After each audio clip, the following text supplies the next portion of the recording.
up. Wake up. Oh my god. Wake up. I don't care if I get a headache from this. I did not know I was recording. Hey. How y'all doing? So that break I took was a little longer than I expected it to be. My birthday was a little over a month ago, and then my senior year of high school started, but we're back, hopefully, and I have some new persona sprites to use for my videos.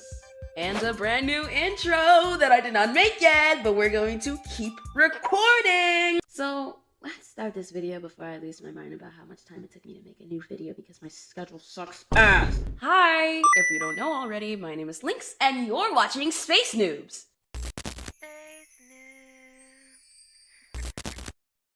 Today's video is a long overdue continuation of my Yandere REIMAGINED series, and I promise this series won't take an entire decade to finally come to an end. I still have a whole bunch to discuss about the changed plotlines of the original game, and I intend to let it all spill into this direct series that I hope you guys will enjoy. I also really loved your guys' comments on the last episode, and it really let me know that I'm doing something right with this channel, and it also motivated me a lot to continue this series too. Wow, this intro is taking so long.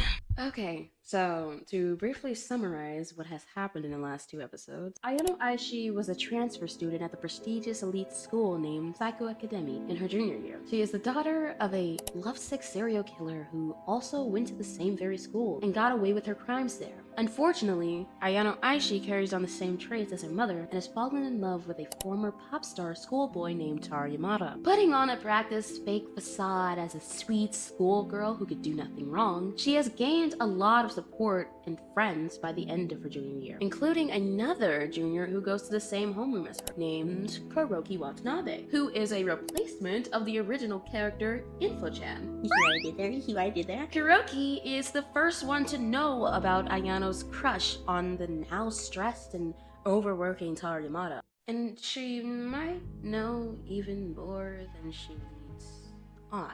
Fast forward, and Ayano's crush on Taro becomes very unhealthy, and she becomes the stalker that her mother used to be when she was her age. At the start of her senior year, she has already gone on a spree of eliminating, depending on what the player wants to do, and she's already eliminated 2 of her rivals in the first 2 months. But be careful, because Ayano Aishi still has eyes on her every move.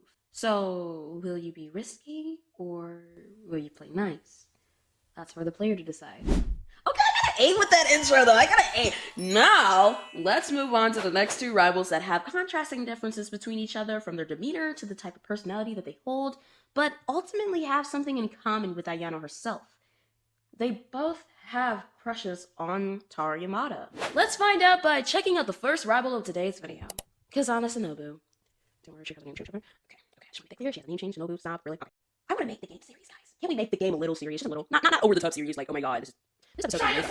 Okay, let's start it off with Kizana Hoshi. Kizana Hoshi is known for many things in her role as the drama club leader, from being overly confident to wanting to be in the spotlight at all times, and being a snobby, now young adult who won't let anyone steal anything that she claims she's won it first. Tara Yamada being the former lead singer of the Strawberry Thieves.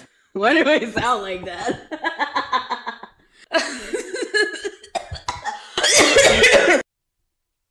Sorry.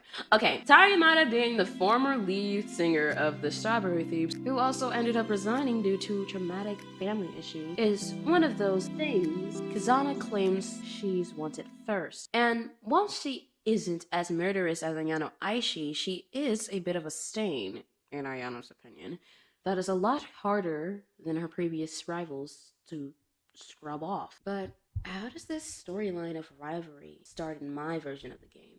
Well, Kizana Hoshi is starring in the fall play of the Psycho Academy, playing as Juliet from Romeo and Juliet, of course, but she is struggling to find her Romeo. She asks her devoted followers on social media who she should pick to be her Romeo for the fall play, and a good chunk of the suggestions were not to her taste, until a familiar, fading, very red-haired girl gave out the best suggestion that Kizana Hoshi would, in fact, choose. This is when Kizana laid her eyes on a very popular boy named Taru Yamada. Kizana has heard of this boy before. She knows him for the performance he did with his band at the school festival last year. Taru Yamada had an amazing voice, and Kizana wished to use it for the play. Kizana wanted the play to be transformed into a musical, so she could not only display her own beautiful voice, but to hide any imperfections of Taru Yamada's possibly low acting skills. She had already set her plans to make Taru her Romeo, even though Taru was often very busy with schoolwork, taking care of his younger sister and grandmother by working very hard at the Odiyaka bakery. She needed to meet up with him and talk to him about her ideas, slipping a note in Taru's locker that invited him to meet up with her outside of the drama club. Taru eventually met up with Kizana, and she convinces him to have a little fun with his life as a senior in high school and be the co-star for her play. At first, Taru wasn't going to accept Kizana's proposal because, again, he is very, very busy. But he is a bit of a people pleaser who struggles to do things for himself, whilst Kizana is overly pushy with her ideas, so much so that he decides to work with Kizana. This doesn't surprise Kizana Hoshi because she always gets what she wants. Or does she? Eventually, the announcement comes that Kizana Hoshi and Taru Yamada are both starring as Romeo and Juliet. A good chunk of the students at the school are very excited to see the performance, except for one. Or should I say two? Ayano Aishi. The announcement made Ayano very annoyed because it was like she couldn't catch a break with all the rivals that she has been starting to get, and even more that will follow in the future. She asks her best friend Kuroki Watanabe about Kizana Hoshi because she knows that Kuroki Watanabe would know a lot about Kizana Hoshi because Kuroki Watanabe knows literally everyone and what they do. Kizana was just as popular as Taru Yamada and often shared her daily life via vlogs and small live streams with her social media audience. She's even more popular on social media than Himari Sato, if you're wondering. Kuroki Watanabe gives Ayano a basic rundown about who Kizana is as a person. She says that she is a beautiful actress and singer coming from one of the richest families of Psycho Academy, the family that has given the most donations out of all of the families of students that attend the school so far. Kizana Hoshi easily gets the treatment of a princess and got a role with the drama club leader with the help of her father, who used to be the drama club leader in the 1980s as well. Because of this nepotism and a very close relationship with the Psycho Academy, anyone who crosses Kizana has a high chance of getting completely shunned from ever being popular again. And Kizana has done it before in her sophomore year, when a purple-haired girl named so many K's! When a familiar purple-haired girl named Kona Haruka refused to change her hairstyle because Kizana wanted to wear her hair just like Kakona's that day. The argument got as loud as possible, and Kakona even told Kizana that she was being an unreasonable, immature rich girl. Which she was. Kizana made it such a big deal that she spread a rumor about Kakona sleeping with grown men for money, which got so big that Kakona had to transfer school. Knowing this fact of Kizana being a bully, Ayano is now determined to get rid of her. After observing Kizana Hoshi for herself, the player now has 3 main ways to eliminate the snobby Hime-deri type rude by either exposing the truth of Kizana as a no-good bully who needs to be expelled, or sabotaging Kizana and Taro's relationship so much so that Taro cuts Kizana off and refuses to do the play, leaving Kizana unable to pursue the forced relationship that she wanted for her Romeo. Or the final method, in which the fall play Kizana has been practicing for weeks, goes very wrong. To keep things simple and clean, the last method in question is where, during one of Kizana's solos, she would be at the very center of the stage, underneath a very heavy sandbag that is primarily used to keep the curtains up. This player can decide to cut the rope and drop it onto Kizana's head in front of the entire school. On some carry shit. Of course, after the crime Ayano has committed, she needs to get away as fast as possible before someone can catch her in the act. But that crime she has committed is a risky crime to escape from. If you're going for a neutral or genocide route, you have just made a huge mistake. Now there are more than just a few eyes on Ayano Aishi, and one of these pairs of eyes has the same unusual lovesick glow as hers. I'm gonna let you guys know right now, I actually did not want to include Kizana. Reason being, I don't find the point in her character being a love interest of Tara Yamada, because I feel as if Tara Yamada would be that type of person to be like why are you so mean to me all the time? Unless he's into that. He could be into that. I'm not judging, but like, dude, like, why would you be into that? But I also I decided to keep her character like a little bit as it is, but of course change it a little bit, because I feel as if like her character could be like kind of the same way as it is in the original game, except not toned down, but like she doesn't really express all of that, you know, all those traits and stuff to him. She's so overly confident. She's like, oh, he's gonna be mine anyways. Like, he's gonna be mine anyways, you know? And Tara Yamada's just like, he's just chilling like, I mean, I'm a people pleaser and I don't like saying no to people, so I'm just gonna go ahead and, you know, I'm just gonna agree with her or whatever. I feel as if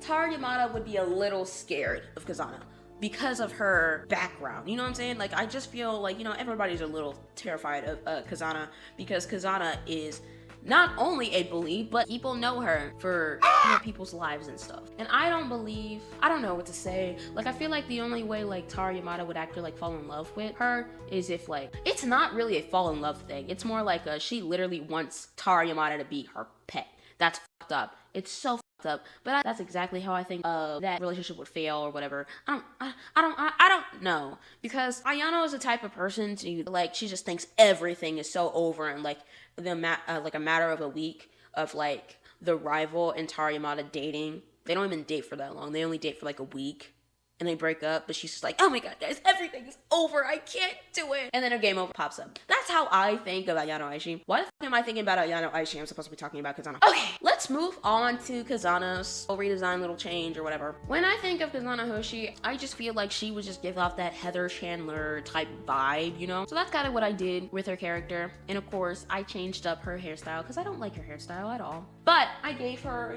the still like little cone croissant looking ass ponytail. So that's kind of what I like was really inspired by. I didn't change her that much. I gave her makeup. I feel like all of the Yandere Simulator characters, like a good chunk of the like the feminine characters, they all have makeup. They have the makeup in like a certain way. But other than that, I actually find Kizana Hoshi's design pretty tame, pretty cool. I don't like her hairstyle though. I never liked her hairstyle. That's why I changed it the first time. That's pretty much it. Let's go ahead and show the finished product. Now, with all that explained, let's move on to the last rival of today's video, Oka Ruto. Tara Yamada suspected something. He tells Ayano Aishi during either the school day or at work about how he has an eerie feeling that he's being stalked. Every time he walked from home and even to his classes, he heard soft camera shutters either behind him or close by. He didn't think of it much because it'd just be the photography club taking photos for the projects. But every time he turned around to see who it could be, it was as if no one was there. Like there was a complete ghost following his every move. Ayano offered to help Taro find out the truth. And whilst Taro initially refused, Ayano would insist on helping him. That's when Taro gave her the little information that he can muster. All he knew was that the person in question might have been a girl, considering the footsteps that he sometimes heard were very light.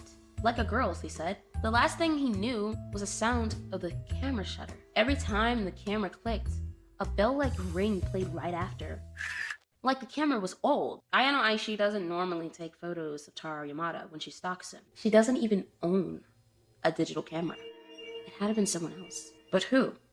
This is how the fourth route begins. Ayano is determined to eliminate whoever is stalking Taro Yamada because she believes that she should be the only one who should be able to do something as crazy as that. Again, like I've already mentioned in one of the last episodes, bitches be bonkers. Anyways, during the first day of bringing out her magnifying glass and going on a little Scooby-Doo investigation to find out who her rival could be, the first thing she does is ask Hiroki Watanabe about all of the photography club members. And Hiroki had some things to say about one person in particular. A very introverted girl named Oka Ruto.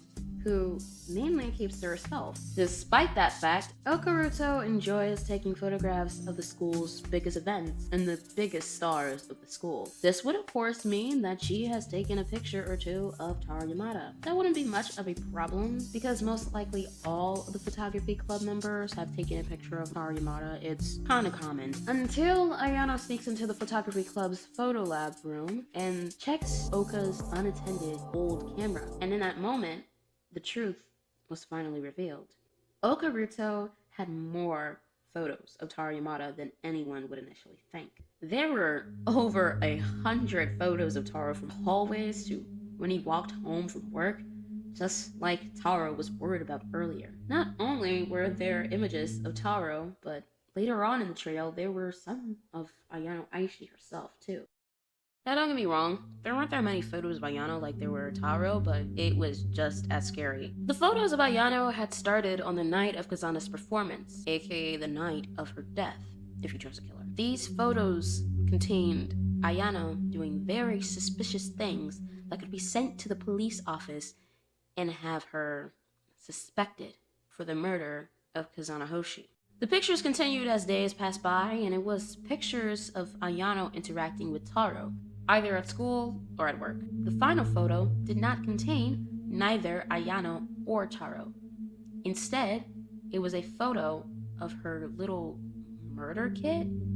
That was when Ayano knew she had a bigger problem to deal with that wasn't just eliminating Oka. She needed to get rid of Oka before Oka got rid of her. Also, during this route, the player finds out that the reason Oka Ruto is so obsessed with Taro Yamada is because she felt she had a spiritual connection to him and must have him at all costs. Ew. I'm not upset with y'all because I know you're mentally ill, which is why one day I'm going to open up a hospital. Ayano Aishi and Oka Ruto are damn near one and the same. Anyways, now again, for each rival, there are 3 main elimination methods that the player must follow if they want to get the proper ending that they are intending to achieve. All 3 of Oka's methods are a continuation of the previous rival route that leads to Oka making Ayano Aishi her target. Oka Ruto is my version of Nemesis-chan, if anyone remembers that character, who was initially revealed to be Taro Yamada's sister in the original game, has set out a bounty kill to hunt Ayano down. However, I wish to swap Taro Yamada's younger sister and make it Oka Ruto instead, since it would make more sense for Oka Ruto to be Nemesis-chan instead in my version. Now, back to these 3 methods. They are all aligned with each other, and one of them holds the 3rd method. The first one, and technically the second one, being a more neutral ending in which the player must remove all evidence of Ayano Aishi being a prime suspect in the death of Kizana Hoshi. This is only if you actually decided to do that method, by the way. If you didn't, then Oka would still make you a target regardless, but she wouldn't know that you were just as crazy as her, if not worse. So just a little heads up. But anyway, Ayano would steal Oka's old camera from the photo lab and immediately tell Taro Yamada what she had been doing behind the scenes. He would report her, she would get expelled, and Taro would press charges on her. However, Ayano still isn't safe from Oka Ruto. Yet if not done right, Ayano could end up dead if she doesn't eliminate Oka.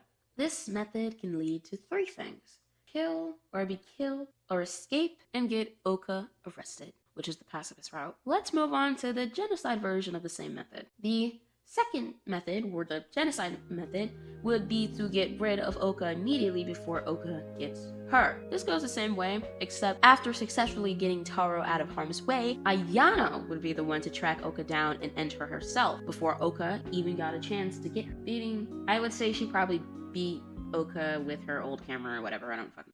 Okay, so making her Nemesis-chan is actually a big deal for me because I was just thinking about it while I was doing like research for like Yandere Simulator or whatever, because let's face it, I don't know that much about Yandere Simulator. I have to do a lot of research for these videos, but while doing this research, I come to a realization that a lot of this stuff isn't even in the game. I have to go on the fandom wiki a lot of the time, do some digging and do some changing, you know, plot changes and whatever, like. But what I vividly remember about Oka Ruto was that she had an actual like rivalry between her and Ayano. Oka is like, she already knows what Ayano is up to, and I kind of want to like take that and like, you know, take the Nemesis-chan character and just throw it in there and mix it together or whatever. But yeah, so anyways, that's the whole reason why I made Oka Ruto Nemesis Chan instead. Back to Oka Ruto and her redesign. I decided to make her pale. She has the same hair color. She's very emo. She's very gothic vibes, you know? So I gave her freckles. You probably can't even see them like that, to be honest. Designing Oka was actually pretty fun, and I really enjoyed like making her look very creepy, you know, all that stuff, doing a little glare or whatever. Yeah, that's pretty much it. I'll show you the finished product, and we're gonna move on. And there it was. The problem was solved.